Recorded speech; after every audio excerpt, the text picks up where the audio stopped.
이 영상의 칼럼은 코로나 바이러스가 한창이던 2021년에 우리가 교회다 란 제목으로 썼던 것입니다. 이 칼럼은 프랜시스 챔 목사의 저서 Letters to the Church, 직역하면 교회에 보내는 편지를 읽고 나서 쓴 것으로 아주 최근인 2024년 7월 도서출판 토기장이에 의해 교회의 부르심이라는 제목으로 국내에서 번역 출간되었습니다. 책 출간을 계기로 당시의 칼럼을 재업로드합니다. 토기장이 출판사로부터 의뢰가 와서 추천사를 썼는데 일부를 소개합니다. 이 책은 참된 교회를 동경했지만 교회를 잃어버리게 된 이 땅의 많은 사람들을 위한 책이다.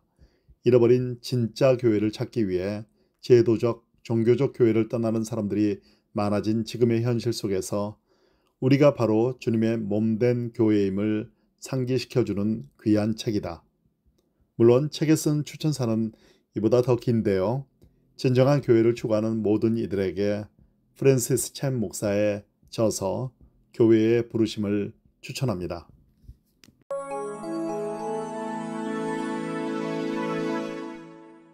크레이지 러브의 저자 프랜시스 챔 목사는 소위 성공한 목회자였습니다. 그가 30명의 성도들과 함께 1994년 미국 캘리포니아주 스미밸리 자신의 집 거실에서 시작한 코너스톤 교회는 15년 만에 5천여 명으로 성장했습니다.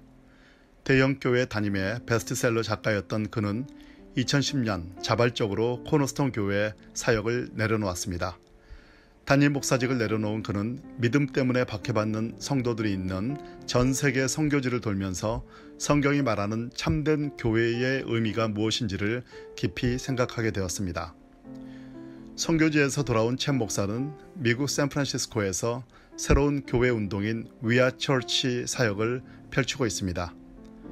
우리가 교회다라고 번역되는 We Are Church 운동은 일종의 가정교회 네트워크입니다. 많은 재정과 각종 시스템에 의존하는 전통적 교회와는 달리 소규모 가정교회 안에서 서로를 깊이 이해하고 모든 성도가 각자의 은사별로 사역함으로써 진정한 그리스도의 몸된 교회를 이뤄나가는 초대교회 형태의 기독교 운동이라고 할 수 있습니다. 코너스톤 교회가 대형 교회로 성장한 뒤에 챔 목사는 매주 5,000명 넘는 사람들이 목회자인 자신의 설교만을 듣고 자신의 은사만을 보고 돌아간다면 너무 안타까운 일이라는 생각을 하게 되었습니다. 또한 교회를 운영하기 위해 매년 수백만 달러를 들여야 한다는 것도 크나큰 낭비로 여겨졌습니다.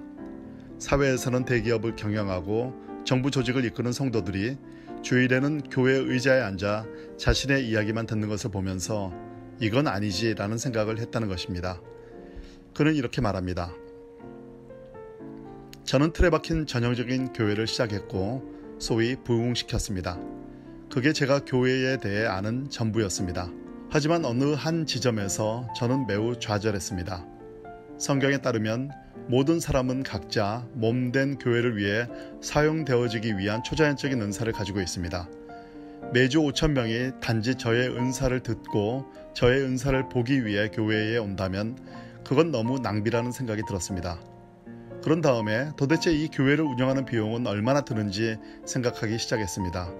수백만 달러였습니다. 세상에나 다른 나라의 사람들은 무료로 교회를 다니는데 이건 너무 낭비로 보였습니다. 교회의 인적 자원들이 낭비되고 있었습니다. 성경에 따르면 성도들이 교회의 몸에 기여할 수 있는 것이 엄청난데 그들은 그저 교회에 조용히 앉아 있었습니다. 회사에 다니고 대기업을 경영하며 이런저런 일들을 하는 이들이 그저 교회에 앉아 내 얘기를 듣고만 있었습니다. 해가 지날수록 저는 이건 아니다라는 생각을 하게 됐습니다. 또 성경에 수없이 나오며 실제 교회에서도 외쳐지는 사랑이란 단어도 대형 교회라는 공간에서는 공허한 메아리와 같았습니다. 무엇보다도 담임 목회자인 자신이 너무 바쁜 스케줄로 하나님을 깊이 경험하거나 한 사람 한 사람에게 다가가 사랑을 실천하기가 어려웠습니다. 이와 관련해 챔 목사는 한 가지 자신이 경험한 이야기를 합니다. 이전 교회에서 큰 사역을 하고 있었을 때 갱단 출신의 한 아이에게 제가 침례를 주었습니다. 그 아이는 매우 교회에 열심히다가 갑자기 떠났습니다. 친구가 그 아이한테 왜 더 이상 코너스톤 교회에 다니지 않지? 라고 묻자 그 아이는 말했습니다. 전 교회를 이해하지 못했어요. 침례를 받았을 땐 저는 이제 본 경기에 출전할 수 있을 것이라고 생각했습니다. 매일 24시간 동안 일주일 내내 교회가 나의 가족이 되어줄 거라고 여겼던 것이죠. 그런데 교회는 그러지 않았어요. 교회가 그저 일요일에만 출석하는 어떤 곳이라는 사실을 저는 몰랐던 것이죠. 그 이야기가 정말 제 마음을 아프게 했습니다. 정말로요. 갱단이 예수님의 교회보다 더 나은 가족의 모습이라니. 그렇게 살 수 없었습니다. 그렇게 살 수 없다고요. 이젠 우린 뭔가 다르게 해야 합니다. 제 목사는 이런 생각을 했다고 합니다. 만일 성도들 모두가 자신의 은사를 적극적으로 사용한다면 교회의 몸은 어떻게 될까? 모두가 고린도전서에 나온 대로 성령의 은사를 열심히 사모한다면 과연 어떻게 될까? 지금 각자가 있는 곳에서 교회를 시작하는 것이 가능할까? 우리는 성령의 능력으로 인해 실제로 다른 사람들이 놀랄 정도로 서로를 깊이 사랑할 수는 없을까? 이런 성찰 끝에 chen 목사는 교회 운영을 위한 비용도 거의 들지 않고 각자의 은사를 최대한 발휘하며 서로 깊이 사랑하는 교회를 추구하는 위아처치 운동을 시작했습니다. 가정교회 네트워크의 각 교회는 10명에서 20명으로 구성됩니다. chen 목사는 교회의 크기가 작을수록 서로를 진정으로 알며 서로의 짐을 나눌 수 있다고 말합니다. 모든 성도들은 각자의 집에서 모입니다. 교회 지도자들은 자원봉사자이기에 따로 사례비가 필요 없습니다. 모든 헌금은 구제와 선교를 위해 사용됩니다. 규모가 커지면 서로 간의 깊은 묵상과 논의를 통해 또 다른 가정교회를 개척합니다.